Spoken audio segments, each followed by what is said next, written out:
Hello. Welcome back to my channel at Anushka Biology 360. So I welcome you all at my channel. I hope तुम लोगों की पढ़ाई सब बढ़िया चल रहा है. तुम लोग टाइम टू टाइम मतलब जो भी है पढ़ अच्छे से रहे, एनसीईआरटी पढ़ रहे हो, सब कुछ बढ़िया चल रहे हैं.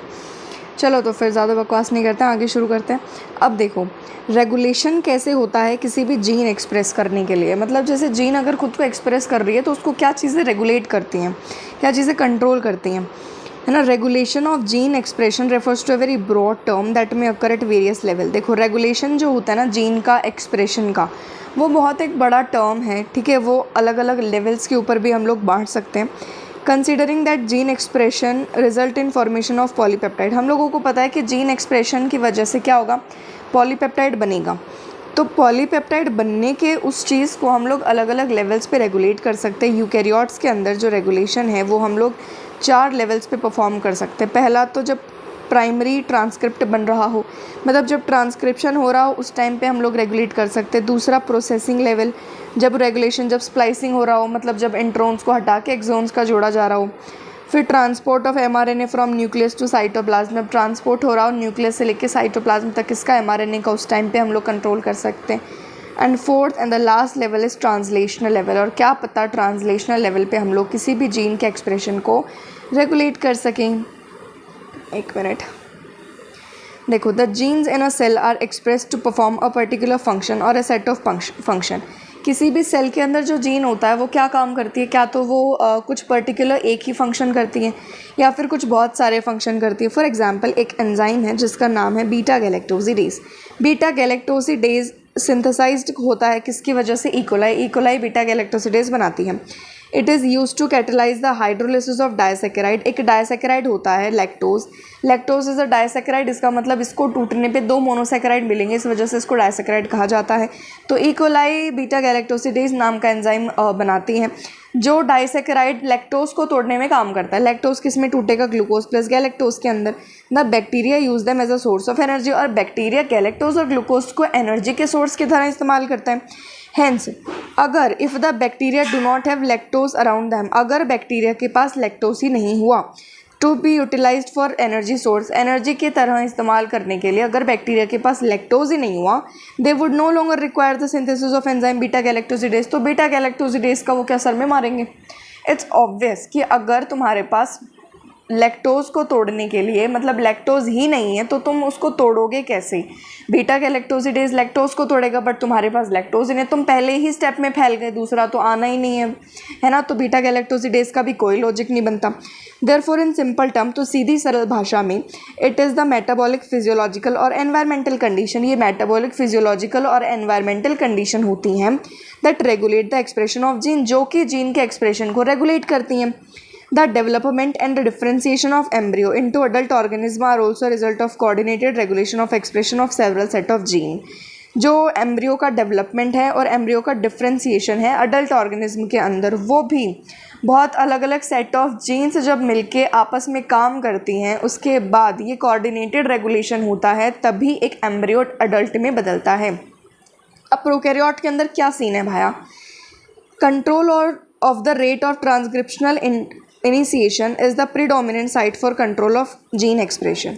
जीन एक्सप्रेशन को कंट्रोल करने के लिए जो सबसे पहला ट्रांसक्रिप्शनल का इनिशिएशन वाला स्टेप था, वही इनके लिए सबसे प्रीडोमिनेंट, सबसे प्रथम स्थान होता है जीन एक्सप्रेशन को रेगुलेट करने के लिए. प्रोकैरियोट के अंदर हमारे पास 4 टाइप्स थे, 4 लेवल्स थे हमारे पास, बट इनके लिए प्रीडोमिनेंट कौन सा है, ट्रांसक्रिप्शनल इनिशिएशन वाला स्टेप. ट्रांसक्रिप्शन यूनिट के अंदर the activity of RNA polymerase at a given promoter is in turn regulated by interaction with accessory protein which affect its ability to recognise start site. देखो transcription unit के अंदर जो RNA polymerase की activity है, किसी भी देखो promoter जब काम करेगा उसके बाद ही आरएनए पॉलीमरेज काम कर सकता है. तो किसी भी गिवन प्रमोटर के लिए आरएनए पॉलीमरेज का जो एक्टिविटी है वो रेगुलेट करता है कौन, कुछ एसेसरी प्रोटीन. एक बार फिर से, कुछ एसेसरी प्रोटीन आपस में इंटरेक्ट करके बेटा रेगुलेट करती हैं आरएनए पॉलीमरेज के फंक्शन को, which affect its ability to recognise start site, जो उसकी एबिलिटी को प्रभावित करते हैं कि भाई तेरे को स्टार्ट साइट रिकॉग्नाइज करने के केस में उसकी एक्टिविटी को प्रभावित करते हैं. समझ गए. आरएनए पॉलीमरेज को की एक्टिविटी को कुछ एसेसरी प्रोटीन क्या करती हैं, रेगुलेट करती हैं, जो उसकी आरएनए पॉलीमरेज की स्टार्ट साइट को रिकॉग्नाइज करने की एबिलिटी को अफेक्ट करती हैं। समझ गए? These regulatory protein can act both positively, ये पॉजिटिवली एक्टिवेटर की तरह भी काम कर सकती हैं जो रेगुलेटरी प्रोटीन है, वो नेगेटिवली रिप्रेसर की तरह भी काम कर सकती हैं। समझ गए? The accessibility of promoter region of prokaryotic DNA is in many cases regulated. एक मिनट, ये मेरे पेन को क्या हो गया आज, सब चीज़ें नाश उठा रखा है, ऐसे चल रहा है। एक मिनट रुकना यार, खैर इसका कुछ काम तो है नहीं इधर। ये जो रेगुलेटरी प्रोटीन्स है ना बेटा, ये पॉजिटिवली एक्टिवेटर की तरह भी काम कर सकते हैं, ये लोग नेगेटिवली रिप्रेसर की तरह भी काम कर सकते हैं। हम लोग लैक ऑपेरॉन में पढ़ेंगे। The accessibility of promoter region of prokaryotic DNA is in many cases regulated by interaction of protein with sequences termed operator. जो प्रमोटर रीजन की प्रोकैरियोटिक डीएनए के अंदर जो प्रमोटर रीजन की एसेसिबिलिटी होती है, वो कुछ जगह पर कौन कंट्रोल करता है? ऑपरेटर कंट्रोल करता है। ऑपरेटर क्या है? ऑपरेटर भी प्रोटीन्स ही हैं। Proteins with sequences termed operator, ऐसी प्रोटीन जिनके सीक्वेंस का क्या नाम दे दिया? ऑपरेटर नाम दे दिया। बस प्रमोटर रीजन की एसेसिबिलिटी को कंट्रोल करने के लिए ऑपरेटर्स होते हैं। That's it. The operator region is adjacent to promoter element in most operon. ज़्यादातर ऑपेरॉन्स में जो ऑपरेटर रीजन होता है वो प्रमोटर के साथ ही होता है। And in most cases the sequence of operator binder repressor protein, और मोस्ट केसेस के अंदर जो ऑपरेटर होता है वो रिप्रेसर प्रोटीन से बाइंड करता है। Each operon has it specific operator and specific repressor. Her operon का ऐसे नहीं कॉमन चला रहे हो तुम लोग, मतलब एक ही झुमका तुम लोग सारे सूटों पे चला रहे हो, ऐसा केस नहीं है बेटा यहाँ पे, ठीक है? ये लोग बहुत क्या है, सेलेक्टिव हैं। तो हर एक ऑपेरॉन का अपना अपना प्रमोटर होता है, ऑपरेटर होता है, अपना अपना रिप्रेसर होता है। जैसे कि हमारे पास लैक ऑपरेटर है, lac operator is present only in lac operon. Lac operator सिर्फ लैक ऑपेरॉन में प्रेजेंट है और इंटरेक्ट करता है स्पेसिफिकली सिर्फ लैक रिप्रेसर से। ठीक है, अब हम लोग पढ़ेंगे भाई लैक ऑपेरॉन। अभी ये क्या सामान है देखो। The elucidation of lac operon was also a result of close association between a geneticist Francis Jacob and biochemist Jacques Monod. Geneticist और बायोकेमिस्ट की आपस में घोर मिलनता से हम लोगों को एक चीज़ मिला, एक रिजल्ट मिला, that is the lac operon. Scientist का नाम था, जेनेटिसिस्ट तो थे फ्रांसिस जैकोब और बेटा बायोकेमिस्ट का नाम था जैक मोनार्ड। तो they were the first to elucidate a transcriptionally regulated system. वो लोग पहले ऐसे व्यक्ति थे जिन्होंने ट्रांसक्रिप्शनली रेगुलेटेड सिस्टम के बारे में हम लोगों को अच्छे से समझाया। लैक ऑपेरॉन के अंदर, हेयर लैक का मतलब क्या है? लैक मतलब lactose. A polycistronic structural gene is regulated by a common promoter and regulatory gene. Lac operon के अंदर जो पॉलीसिस्ट्रॉनिक स्ट्रक्चरल जीन है उसको प्रभावित करता है, उसको रेगुलेट करता है, उसको कंट्रोल करता है कॉमन प्रमोटर और कुछ रेगुलेटरी जीन्स। ऐसी अरेंजमेंट को जो बहुत कॉमन है, जो बहुत क्या बोलते हैं उसको, कॉमन ही बोलते हैं यार। सच arrangement is very common in bacteria. ऐसी जो व्यवस्था है वो बैक्टीरिया में बहुत ही अधिक पाई जाने वाली है। ठीक है, बहुत कॉमन है बैक्टीरिया के अंदर और उसको हम ऑपेरॉन का नाम देते हैं। To name few such example, इसी प्रकार के कुछ और उदाहरण के लिए हमको दिए हुए हैं जो ऑपेरॉन्स हैं। They are lac operon, tryptophan operon, ARA operon, histone operon, या नहीं हिस्टोन नहीं होता यार, हम रोली सॉरी, इसीलिए मैं पूरा नहीं बोल रही थी। फिर वैलिन ऑपेरॉन, हाँ ये ठीक है, समझे ना। बाकी मेरे को इनका सारों का तो नहीं पता, बट ये ARA और HI इसका थोड़ा सा कन्फ्यूजन है। बाकी इनका लैक्टोज, ट्रिप्टोफान, इनका वैलिन ये पक्का है। ठीक है, ऐसे मत समझा तुम्हारी दीदी को कुछ आता नहीं है, तुमसे कोई नहीं पूछेगा, समझे? तो डोंट जज। Just joking. हम आगे प्रस्थान करते हैं अपनी हंसी मजाक को छोड़कर।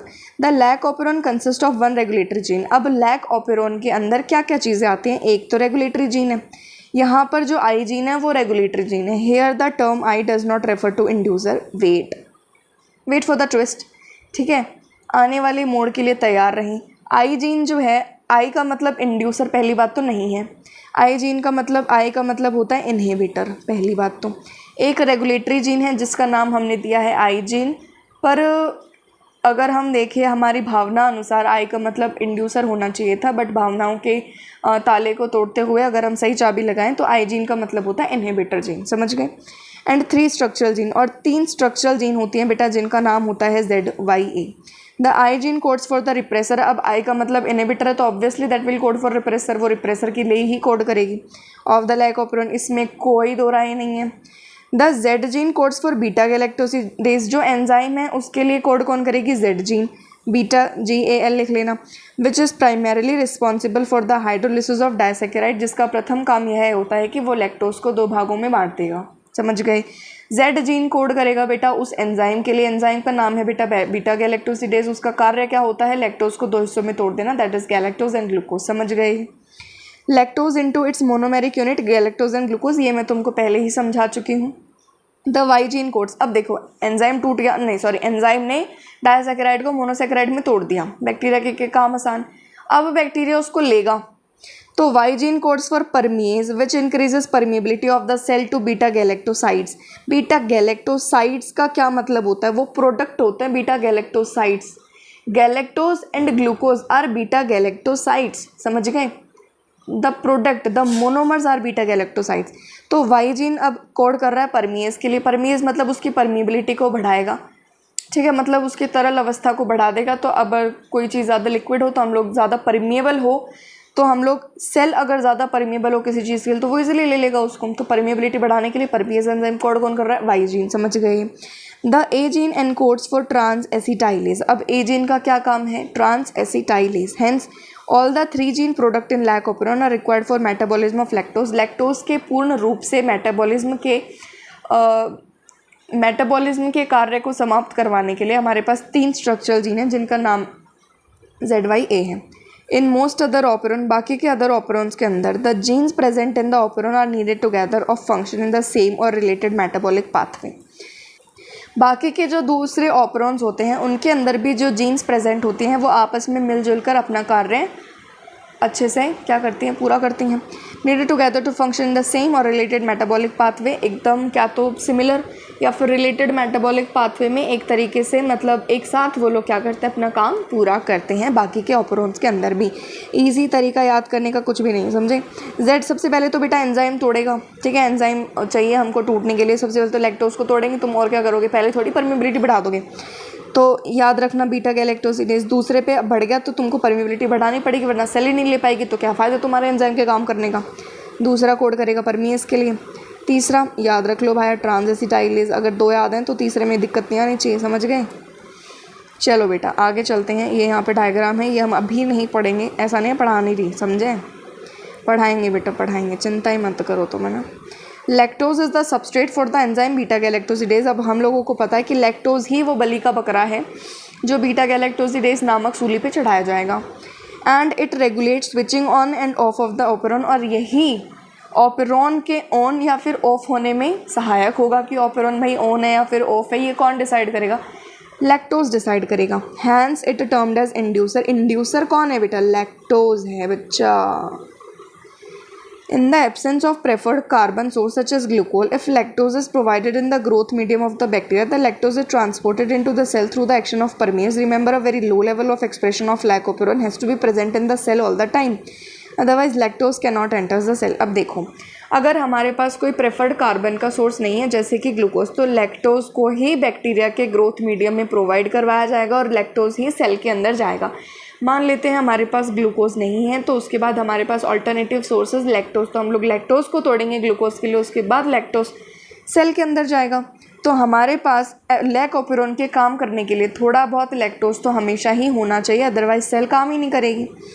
The lactose then induces the operon in the following manner. उसके बाद नीचे दिए गए इस पैराग्राफ के अनुसार हम लोगों को पता चलेगा कि लैक्टोज आखिर काम कैसे करता है। एक बार मैं फिर से बता देती हूँ कि लैक्टोज बेटा सबस्ट्रेट होता है बीटा गैलेक्टोसिडेज के लिए, समझ गए। अगर लैक्टोज नहीं हुआ तो मतलब लैक्टोज ही डिसाइड करेगा कि लैक ऑपरेन काम करेगा या नहीं करेगा। अगर हमारे पास कोई प्रेफर्ड ग्लूकोज का सोर्स नहीं है तो हम लोग लैक्टोज को लेंगे, लैक्टोज को सेल्स लेंगे, लैक्टोज को तोड़ देंगे, इसीलिए परमिएज का काम है, वो परमिएबिलिटी बढ़ा देगा। सेल लैक्टोज ले लेंगे, लैक्टोज अगर टूट गया तो हमारे पास ऑलरेडी ग्लूकोज मिल गया, ठीक है, समझ गए। ये सब कब हो रहा है, जब ग्लूकोज नहीं है हमारे पास। अब लैक्टोज काम कैसे करेगा, देखिए। The repressor of the operon is synthesised all the time constitutively. ये बात तुमको बिल्कुल ही अपने हृदय और अपने मस्तिष्क में अच्छे से बिठा लेनी है। अपने लिवर किडनी में बिठाना चाहो तो as you wish, I am not saying, but अपने हृदय और अपने मस्तिष्क में ये बात अच्छे से बिठा लीजिए कि रिप्रेसर जो प्रोटीन है ऑपेरोन की, वो हमेशा हर टाइम कॉन्स्टिट्यूट होती रहती है, चाहे लैक ऑपेरोन काम करे चाहे ना करे, वो अपनी तरफ से भाड़ में जाए, लेकिन रिप्रेसर तो बनेगी। समझ गए? From the I gene the repression, repression नहीं होता बेटा, the repressor protein binds to the operator region of the operon and prevent RNA polymerase from transcribing the operon. अब जो रिप्रेसर प्रोटीन है वो बाधाएं तो डालेगी, उसका काम ही ये है। तो रिप्रेसर प्रोटीन जाके बाइंड हो जाएगी ऑपरेटर से। देखो एक मिनट, जो रिप्रेसर वाली है वो बाइंड हो गई ऑपरेटर से ऑफ द ऑपेरोन। अब ये क्या कर रही है, अगर रिप्रेसर बाइंड हो गई तो काम नहीं करेगा कौन, आरएनए पॉलीमरेज। आरएनए पॉलीमरेज को ट्रांसक्राइब ही नहीं करने दे रहा, मतलब ऑपेरोन को ट्रांसक्राइब ही नहीं करने दे रहा कौन, रिप्रेसर। एक बार फिर से, आरएनए पॉलीमरेज को काम नहीं करने दिया जा रहा है अपने ट्रांसक्रिप्शन का। क्यों? क्योंकि रिप्रेसर ऑपरेटर से जाके बाइंड हो चुका है, रिप्रेसर ऑपरेटर से जाके बाइंड हो चुका है, इसी वजह से आरएनए पॉलीमरेज ट्रांसक्राइब नहीं कर सकता है ऑपेरोन को। ठीक है। इन द प्रेजेंस ऑफ इंड्यूसर, अगर इंड्यूसर है जैसे कि लैक्टोज है और एलोलैक्टोज है, इंड्यूसर कौन है, लैक्टोज और एलोलैक्टोज, समझ गए। द रिप्रेसर इज इनएक्टिवेटेड, तो अगर तुम्हारे पास लैक्टोज नहीं है उस टाइम पे तो रिप्रेसर ऑपरेटर से बाइंड हो जाएगा और फिर ऑपेरोन ट्रांसक्राइब नहीं होगा। ये तो तब की बात है। दूसरी बात क्या है, जब तुम्हारे पास लैक्टोज है, तुम्हारे पास है लैक्टोज, एलोलैक्टोज भी है, तुमने लैक्टोज और एलोलैक्टोज दे दिया तो रिप्रेसर इनएक्टिवेट हो जाएगा by interaction with the inducer. फिर रिप्रेसर इनएक्टिवेट हो जाएगा by interaction with the inducer. Inducer के साथ इंटरेक्शन करने के बाद जो रिप्रेसर है वो इनएक्टिवेट हो जाएगा, वो काम नहीं करेगा। दिस अलाउज, अब ये क्या अलाउ करेगा, आरएनए पॉलीमरेज को अलाउ करेगा to access to the promoter and transcription proceed, ताकि वो प्रमोटर के पास जाए और ट्रांसक्रिप्शन का कार्य शुरू कर सके बिना किसी बाधा के। Essentially regulation of lac operon can also be visualized regulation of enzyme synthesis by its substrate. तो इसी तरीके से लैक ऑपेरोन का जो रेगुलेशन है उसको हम कैसे विजुअलाइज कर सकते हैं कि भाई एंजाइम सिंथेसिस, उसके सबस्ट्रेट के आने के बाद एंजाइम का जो सिंथेसिस है वो बढ़ गया।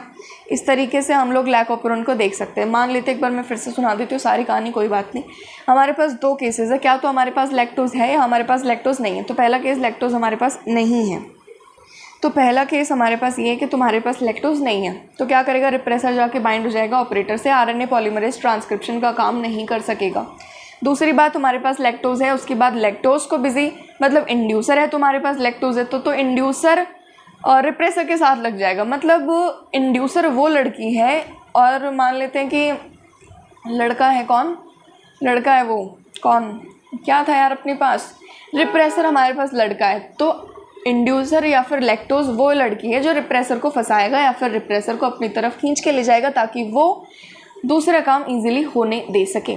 तो अब जब रिप्रेसर के साथ लैक्टोज बाइंड है, मतलब इंड्यूसर बिजी है उधर, तो प्रमोटर रीजन के पास आरएनए पॉलीमरेज जा सकता है और ट्रांसक्रिप्शन का कार्य अच्छी तरीके से पूर्ण कर सकता है।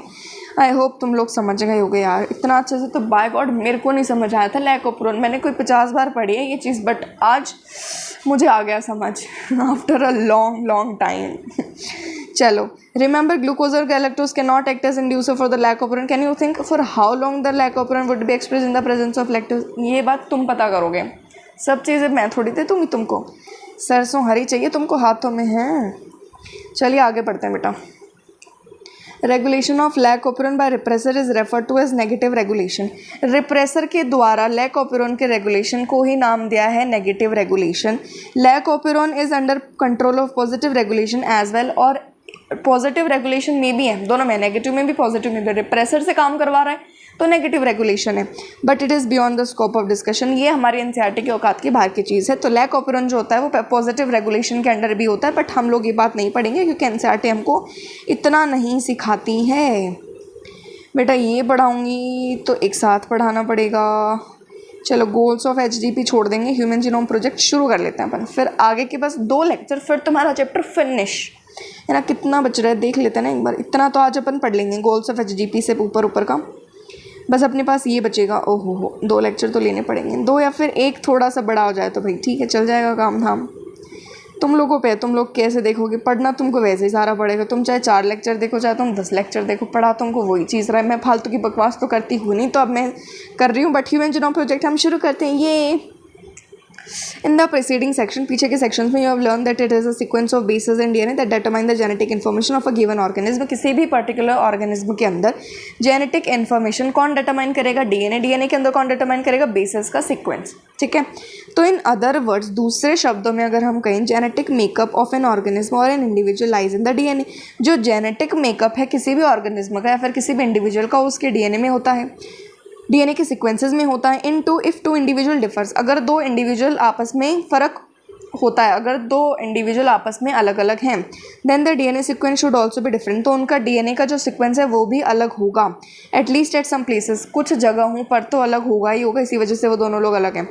These assumption lead to the quest of finding out to the complete DNA sequence of human genome. अब ये अजम्पशन अगर हमने कह दिया तो हमारे साइंटिस्ट बावरे हो गए भाई। अब उन लोगों को पूरा का पूरा ह्यूमन जीनोम का डीएनए का सीक्वेंस पता करना था। ठीक है, with the establishment of genetic engineering technique where it was possible to isolate and clone any piece of DNA and availability of simple and fast technique for determining DNA sequence, a very ambitious project of sequencing human genome was launched in the year 1990। थोड़ा fast हो गया, मैं बताती हूँ, देखो क्या कहा है। हमारे पास जेनेटिक इंजीनियरिंग की बहुत बेहतरीन टेक्निक, बहुत बेहतरीन जो कलाएं हैं हमारे पास आ चुकी थी। उसके बाद हमारे लिए अब ये चीज़ बहुत इजी थी कि हम लोग किसी भी डीएनए को आइसोलेट करें और उसको किसी दूसरे ऑर्गेनिज्म में डाल के क्लोनिंग करवा लें। ठीक है, ये चीज़ बहुत कॉमन हो गई थी, बहुत इजी था हमारे लिए। इसी वजह से हमारे पास डीएनए सीक्वेंसेस को डिटरमाइन करने के लिए एक बड़ा सा प्रोजेक्ट, बहुत एम्बिशियस प्रोजेक्ट हम लोगों ने शुरू करा 1990 के अंदर, जिसका नाम रखा human genome project. Human genome project एक मेगा प्रोजेक्ट था, बहुत बड़ा भारी प्रोजेक्ट था। You can imagine the magnitude of the end the requirement for the project. अगर नीचे हम लोगों को एम्स दिया है, ठीक है, क्या क्या एम थे हमारे प्रोजेक्ट के। देखो, ह्यूमन जीनोम के पास कितने बेस पेयर होते हैं? 3 × 10⁻⁹ बेस पेयर। ये हम लोगों को पता है शुरू के पहले लेक्चर से ही। And if the cost of sequences required is $3 per base pair. अगर एक बेस पेयर के लिए कॉस्ट है यूएस का $3, the estimated cost in the beginning, the total estimated cost of the project, अब इतने को मल्टीप्लाई कर दो $3 से, कितना है? $9 बिलियन।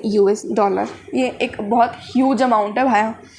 फर्दर आगे, if the obtained sequences were to be stored in a typed form of book, अगर तुमको ये जो सीक्वेंसेज मिले हैं उसको किसी किताब में रखना हो, तो जो किताब है उसके अंदर 1000 पन्ने होने चाहिए, मतलब 1000 पेजेस होने चाहिए, एक पेज में 1000 लेटर होने चाहिए।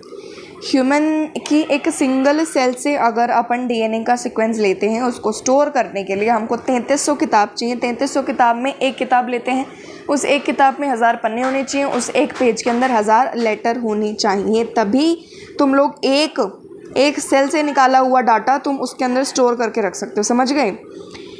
The enormous amount of data expected to be generated also necessitated the use of high speed computational devices। अब तुम लोगों को इतना डाटा है तो तुम लोगों को बहुत एक हाई स्पीड computational devices भी चाहिए डाटा को स्टोर करने के लिए, उसके रिट्राइवल के लिए और उसके एनालिसिस के लिए। भाई टेक्निक तो बहुत भारी भारी चाहिए तुमको, है ना। HGP was closely associated with the rapid development of a new area। Biology के अंदर एक नया एरिया डेवलप हो रहा था, उससे बहुत HGP जो था वो काफ़ी क्लोजली एसोसिएटेड था। किससे? बायो इन्फॉर्मेटिक्स से। इसकी डेफिनेशन तुम बताओगे, अदरवाइज अगली क्लास में मैं बताऊंगी। चलो, तो आज का क्लास अब इतना रखते हैं। ये 24 मिनट की क्लास होगी, ठीक है, ज़्यादा नहीं है, पढ़ लेना चुपचाप। 2 दिन का वैसे ब्रेक दे चुकी हूँ तुमको, ठीक है। तो आई होप तुम लोगों की पढ़ाई वढ़ाई सब बढ़िया चल रहा है। कुछ भी दिक्कत हो मेरे को कमेंट बॉक्स में बता देना। तुम लोग वैसे भी कुछ नहीं बताते, सो ओके, इट्स ओके। चलो, टाटा, bye bye, God bless you बच्चों।